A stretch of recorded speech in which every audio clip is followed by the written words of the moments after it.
Sejam bem-vindos ao Me Explica Direito. Aqui apresentamos temas que envolvem direito e sociedade através de especialistas nas mais diversas temáticas. Tributos, taxas, impostos, INSS, FGTS, Fisco, Receita Federal, o famoso leão.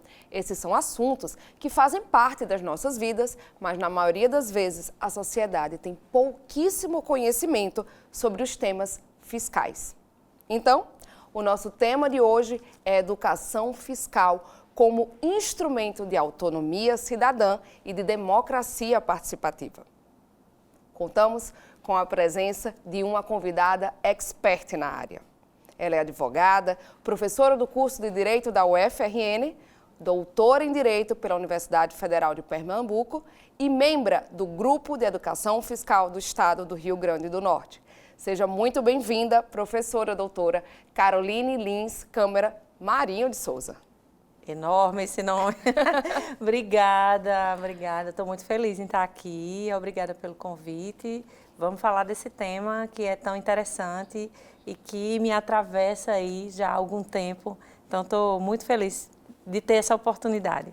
A gente que agradece a sua participação, professora, e eu vou começar com algumas perguntas mais amplas para a gente poder introduzir nessa temática. O que é educação fiscal? Eu acho que a gente tem que começar por aí. Ótima pergunta e acredito que quem está assistindo deve ter essa curiosidade. Por que que a educação fiscal agora está na moda, está, digamos assim, é a pauta do dia, né? Vem aí algumas notícias sobre a educação fiscal com a reforma tributária. Eu sou professora de Direito Tributário já há alguns anos e sempre senti a dificuldade das pessoas em compreender as pautas tributárias, em compreender alguns conceitos básicos e até porque ninguém gosta de pagar tributo, né, Michele? Então, as pessoas não querem pagar, lógico que é algo que a gente, né, sente aquela dor naquele órgão tão sensível que é o bolso, mas a gente precisa explicar para as pessoas não só da necessidade de se manter o estado em que a gente vive com a cobrança de tributos, mas porque a gente deve compreender tanto os direitos inerentes a essas pautas tributárias, quais são os direitos que a gente tem perante o Estado, mas também quais são os deveres e por que que é tão importante a gente compreender o porquê do pagamento de tributos, de onde vem o recurso público para manter um hospital público, uma universidade, uma escola e não apenas isso, o orçamento. O que é que tem a ver o orçamento com a nossa vida? Por que que a gente não compreende e não participa, por exemplo, do PPA, né, que é o plano participativo do orçamentário? Então, por que que a gente não tem isso na pauta da nossa vida? Por que que isso não é ensinado na escola, por exemplo?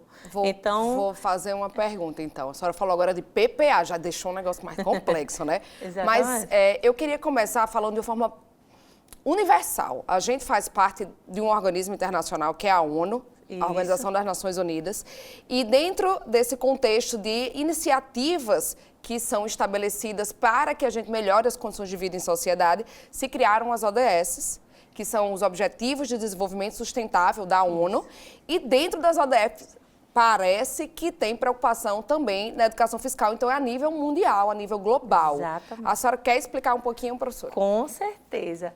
É muito importante e muito interessante essa pergunta, porque os Objetivos do Desenvolvimento Sustentável, eles devem direcionar toda a atuação do poder público atualmente. A ONU, inclusive, há 3 semanas aproximadamente, fez uma atualização dos Objetivos do Desenvolvimento Sustentável, que é a Agenda 2030.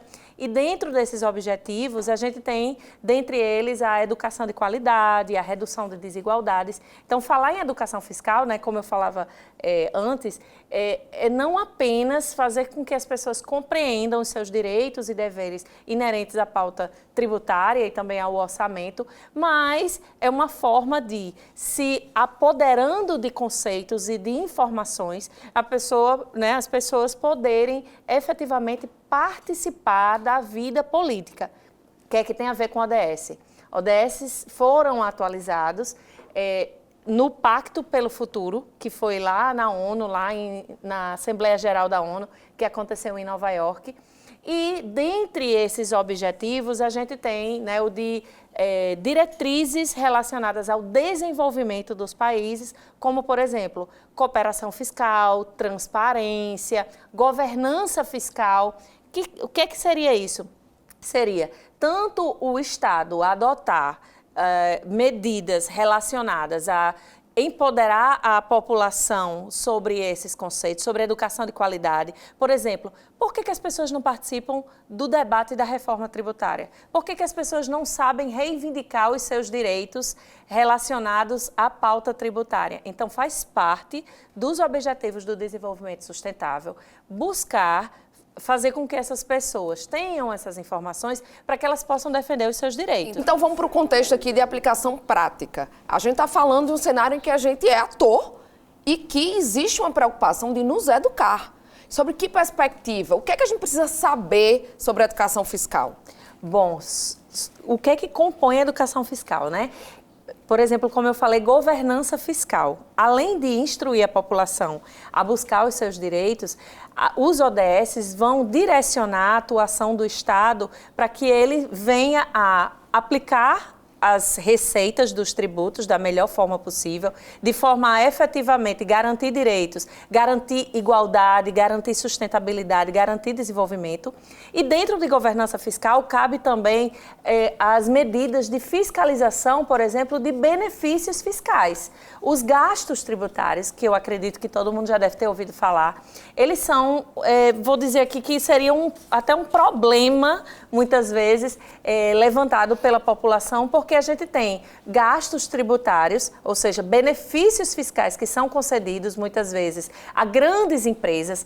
As pessoas não têm conhecimento do que é que está sendo concedido e o benefício fiscal ele é uma despesa, ele é um recurso público que está se deixando de arrecadar em prol de algum benefício para toda a população. Então, dentro dos objetivos do desenvolvimento sustentável e dentro da educação fiscal, instruir as pessoas para que elas possam cobrar que esses benefícios sejam transparentes, que a gente tenha informação sobre o que é que o Estado está fazendo. Hoje a gente tem, por exemplo, a Lei da Transparência, a gente tem todos os estados, os municípios, eles têm o dever de ter o portal da transparência.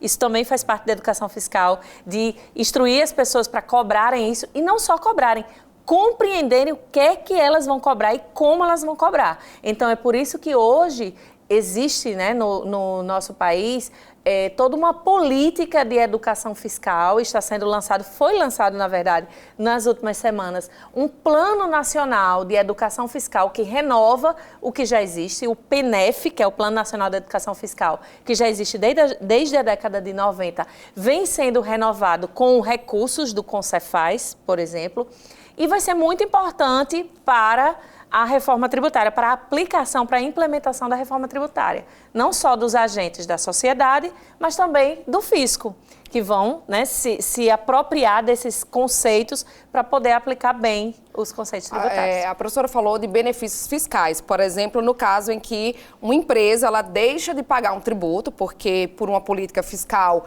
o Estado liberou ela de não arrecadar, por exemplo, de dizer, você não vai precisar arrecadar o ICMS, em prol de alguma iniciativa que traga benefício, como, por exemplo, vamos instalar uma fábrica e gerar 5 mil empregos. Isso. E, às vezes, isso a gente tem de forma muito abstrata, né? Exato. Porque, por exemplo, você abre uma empresa que vai faturar muito, mas você não gera mais emprego por causa da tecnologia naquele setor. Então, se a gente não tem transparência, a gente não enxerga que, na verdade, aquilo está tudo muito abstrato e, na prática, não é bem daquela maneira. E aí, a professora, ela hoje faz parte do Grupo de Educação Fiscal do Estado do Rio Grande do Norte. E eu queria saber quais são as iniciativas do Grupo de Educação Fiscal, o que é que o grupo se propõe a fazer?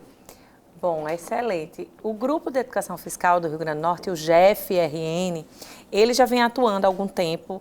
Em 2023, eu fiz parte diretamente do GEF lá dentro da Cefaz, né? Eu passei um tempo lá coordenando a educação fiscal diretamente e depois que eu saí, eu passei a compor o grupo, colaborar de forma voluntária. Então, ele tem dentro dele tanto membros da Cefaz, da Secretaria de Educação, da SEAD, que é a Secretaria de Administração, da CEPLAN e da Control, né, porque abrange todos esses conhecimentos relacionados. E o GEF, e além disso, eu da UFRN, e também tem professoras da UERN.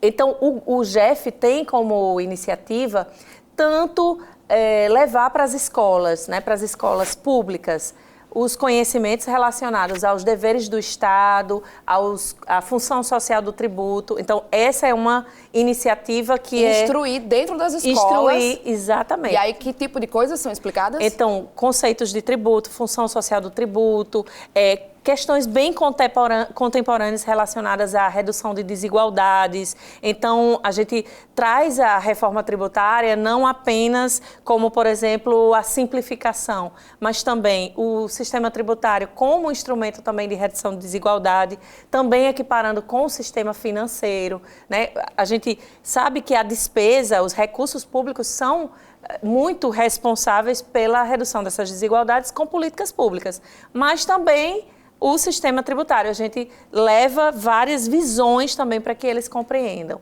Além disso, já foi criado o PDEF, que é um portal da educação fiscal aqui do Rio Grande do Norte, né? Que tem uma curadoria de tanto revistas, tem revistas da CGU, por exemplo, tem jogos, brincadeiras para os estudantes, tem de diversos níveis, né, do ensino. Além disso, né, além de visitas às escolas, tem também agora um projeto de capacitação e formação dos servidores, porque também não adianta a gente ir para as escolas, né, capacitar, digamos assim, qualificar o ensino, trazer temas de educação fiscal, de educação cidadã para o ensino público, níveis, né, fundamental e médio, se a gente não capacita também os servidores do Estado. E a ideia é ampliar. Então, não só servidores do Estado, mas para toda a sociedade, também iniciativas relacionadas à comunicação. Ano passado, a gente fez um audiolivro. A gente já, né, criou também um curso de educação fiscal para os servidores e também para a sociedade, porque assim, a gente pensa, não, vamos educar, vamos ensinar as crianças, né, desde pequenos, mas muitas vezes os adultos não têm essa consciência. Isso é uma realidade. Exato. A sociedade, não só potiguar, brasileira, Exato. aliás, eu acho que é universal isso. É muito alheia à temática tributária, a temática fiscal. As pessoas não sabem o que é fato gerador, alíquota, porque eu pago um imposto, o que é imposto de renda, para onde vai o dinheiro do meu imposto, o que é uma taxa é um tributo, toda taxa é tributo. E, então, assim, a gente é bem alheio a tudo isso. Eu acho que se a gente não é um operador de direito, eu arrisco até dizer que se a gente não é um operador de direito que atue minimamente na área, porque do contrário, é capaz de ser alheio também. Isso. E a gente pensa assim, a pessoa entra no mercado de trabalho sem educação fiscal e no primeiro salário que ela recebe, vamos supor que ela recebe um salário de R$3.000. No primeiro salário vai ter descontado um imposto de renda, porque tem que ter aquela retenção, e o INSS laboral. E ele diz, como é que pode? Meu salário era 3.000 e eu estou recebendo aqui 2.700, 2.000. E por quê? Porque não tem educação. Exatamente.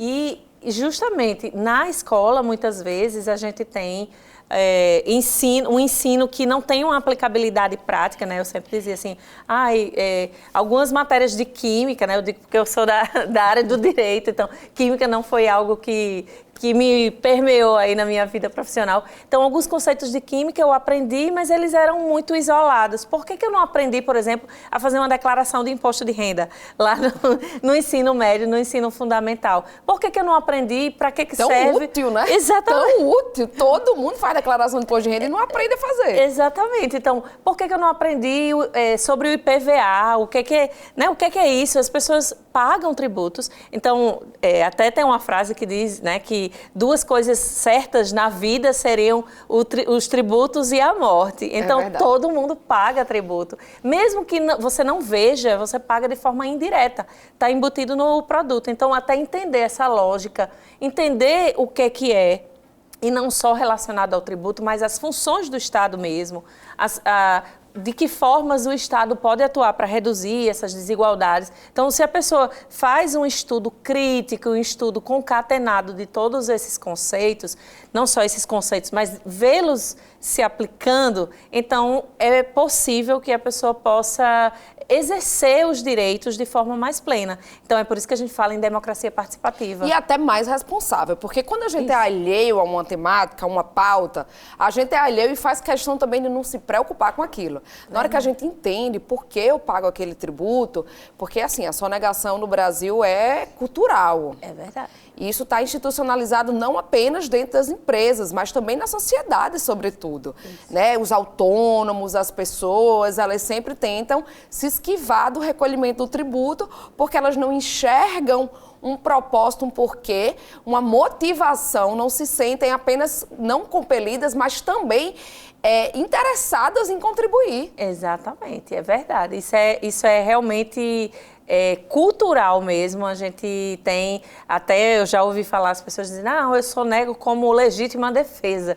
E já ouvi, né, que as pessoas, não, eu sonego porque eu não estou recebendo ali. Então, até essa... Eu não vejo essa contraprestação. Não vejo, exatamente. Então, até essa consciência do que é o papel do Estado, a gente traz ali, desmistifica, por exemplo, alguns autores liberais lá, americanos, que vão falar da importância do imposto, mesmo que você só esteja exercendo direitos que a gente chama de direitos negativos, direito de propriedade. Para exercer o direito de propriedade, você precisa de um Estado que cobre tributos. E que proteja sua propriedade, bem. Justamente por isso. Por quê? Porque só em existir direito, só em existir institutos jurídicos, você precisa de algo para proteger a manutenção desse instituto jurídico. E eventualmente sancionar quem rompe com os princípios e deveres. Então, nenhum direito é, né, sem custo. Então, todos os direitos têm custos. O nome do livro, inclusive, é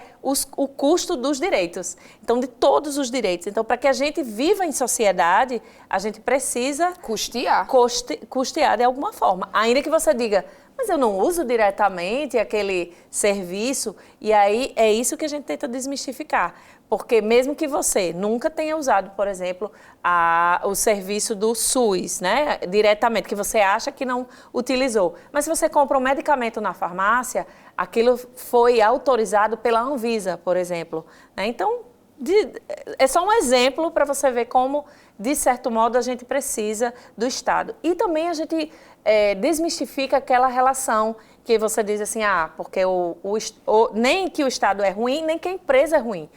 Que o mercado, a gente fala que eles estão embrincados, eles estão numa relação, exatamente, numa relação, numa simbiose ali sempre. O mercado precisa do Estado, o Estado precisa do mercado e por quê? Porque o Estado precisa, para suprir as suas necessidades, né, para até reduzir as desigualdades e cumprir com as suas funções, precisa adquirir produtos que vão ser fornecidos pelo mercado. Então, o Estado precisa. Então, o que é o papel dele? É de regular, né, essas relações e o mercado... Exatamente. E o mercado vai fornecer ali, vai produzir riqueza. Então, tem essa relação. A gente não pode vilanizar nenhum deles. É isso que a gente tenta fazer nesses programas de educação fiscal e educação fazendária, que vai começar também agora. Quando mais cedo na nossa conversa foi dito assim, tem a questão de gênero e raça, desigualdades, que é o aspecto mais... Qual é o aspecto mais importante? O que é que pode ser dito a respeito de tributação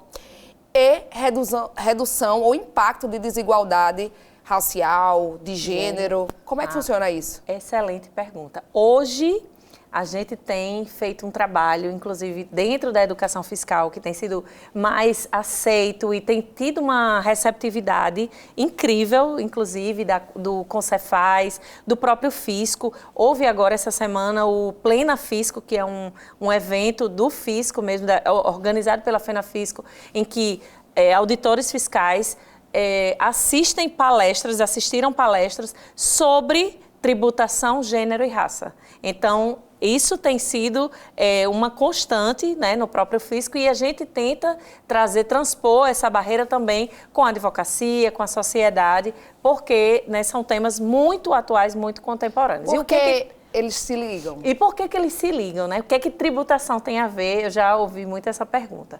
Por quê? As desigualdades, a gente não tem mais hoje como apartar as desigualdades de classe, de gênero e raça. Quando a gente analisa quem são as pessoas mais pobres e, portanto, as que mais sofrem com a repercussão da carga tributária, a gente percebe em vários índices, em vários estudos, que são as pessoas negras. As pessoas negras são as pessoas mais pobres. Porque, historicamente exatamente, nosso país, as pessoas foram libertados, os escravos, mas não foi dado a eles, né, o direito, por exemplo, efetivamente de liberdade, de autonomia financeira. Houve lei de terras, por exemplo, que proibiu as pessoas negras de terem terras. Quando foi abolida a escravidão, eles pagavam tributos sobre si mesmos, porque eles eram objetos. E aí, logo em seguida, eles tinham que pagar tributo pela propriedade de si próprio. Então, eles foram sempre, digamos assim, colocados à margem da sociedade no que tange a essa parte econômica. Então, as pessoas negras representam a maior parte da população mais pobre. Dos 10% mais pobres, segundo dados do IBGE, desses 10% mais pobres, 70% são pessoas negras. E gênero? E mulheres, aí eu vou falar especificamente de mulheres. Quanto às mulheres, aí se verificou que dentro dessas 70%, 46% são mulheres. Então, as mulheres negras, inclusive, são as mais pobres e são as que mais sofrem com essa repercussão. Além de outros fatos relacionados a gênero, especificamente, e aí sem diferenciar cor, né, sem diferenciar raça. Mas dentro de gênero, tributação e gênero, como é que a tributação repercute mais sobre mulheres? A gente tem uma cultura, né, do patriarcado, que a gente chama, que ela foi se perpetuando e acabou dizendo que algumas coisas de mulheres são fúteis, né? As coisas que mulheres gostam, por exemplo, são fúteis. As mulheres... o que a mulher fala, por exemplo, é fofoca, né? Então, assim, toda essa cultura que foi sendo... folclore. Que foi perpetuada. E o que isso repercute no âmbito tributário? Isso os alunos sempre me perguntam, professora, por que, por exemplo, um sapato feminino é mais tributado do que um sapato masculino? Por que a gente tem um outro fenômeno, não só tributário, mas um fenômeno mercadológico, que é o dos preços das coisas das mulheres serem mais caras do que dos homens. Ah, é? Sapatos femininos são mais caros, perfumes. Foi feito um estudo nos Estados Unidos com mais de 800 produtos e se verificou que a versão feminina exatamente igual, às vezes o perfume só mudava o gênero. A lâmina, que para o homem é de barbear, da mulher é de depilar, igual, só que a da mulher tinha cor rosa, a do homem é azul, a da mulher era quase 20% mais cara. Então, foi feito esse estudo lá nos Estados Unidos e se percebeu que existe esse fenômeno, que se chama de pink tax, que não corresponde a tributo, né, especificamente, é um fenômeno mercadológico. Mas há uma repercussão tributária porque, se o preço é mais alto, paga-se mais tributo. Então, esse é um fator. O outro fator é que outros produtos femininos, eles não são considerados, digamos assim, essenciais. Por exemplo, absorventes. Nós não escolhemos a nossa biota. Quem é que escolhe? Mulheres que têm condições, podem escolher não menstruar, por exemplo. Mas a carga tributária do absorvente, ele está em cerca de 30%. Que é um absurdo. Um absurdo. A necessidade fisiológica e eu não vou mulher. nem dizer quanto a essencialidade ou não, mas, por exemplo, o Viagra, ele tem 9% de carga tributária. Então, né, então, eu não vou nem dizer se é essencial ou não, mas é um produto masculino. Tem lá na parte de bombas, na bomba de encher pneu, a bomba de encher pneu, ela está em cerca de 9,25%. A bomba de amamentar, ela está em 28%. Então, os produtos relacionados a deveres de cuidado, que são mais voltados para o público feminino, eles têm uma carga tributária maior. Então, é isso que a gente estuda em tributação e gênero. A gente estuda todas essas repercussões. A gente estuda, por exemplo, a parte do imposto de renda em alguns países que deve ser feito. A mulher não tem independência de fazer declaração sozinha. No Brasil a gente tem, né? A gente tem, por exemplo, uma decisão do STF que concedeu isenção para quem recebe a pensão. 94% das pessoas que recebem pensão são mulheres. Então, foi uma decisão que foi positiva do ponto de vista de gênero, mas foi negativa do ponto de vista de orçamento. Por quê? Porque não veio uma lei dizendo que quem concede a pensão, né, quem é o alimentante, vai pagar imposto de renda, porque ele também deduz do imposto de renda, verdade. né? Então, quem está divorciado, isso aí acabou gerando até uma distorção orçamentária. Quem está divorciado e paga pensão, o alimentante tem dedução e a pessoa que é alimentanda tem também ou quem nunca isenção. casou, né? Que dá no mesmo. Porque você está naquele contexto que você teve uma relação, teve um filho e você paga a pensão e eventualmente... E aí... Exatamente, mas essa relação acabou gerando uma distorção. A gente quis proteger gênero, mas acabou gerando uma distorção orçamentária. E aí a gente precisa rever. Não é isso que a gente quer realmente igualdade, né? Igualdade de tratamento de diversas formas. Isso aí precisa ser revisto de algum modo que essa distorção não repercuta tanto, né? De forma... esse impacto. Exatamente. Então, do ponto de vista de gênero, né, de raça, temos diversos estudos. Hoje a gente está implementando dentro da educação fiscal, porque não tem mais como a gente fugir do que a gente chama da interseccionalidade. Estudar classe, raça e gênero dentro do que é, né, do que seriam as desigualdades. Então, é isso, né, mais ou menos, que é conteúdo também de educação fiscal. Tem tudo a ver, fantástico.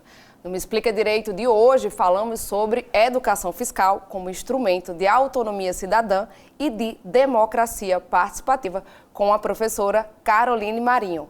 Muito obrigada pela sua participação, professora.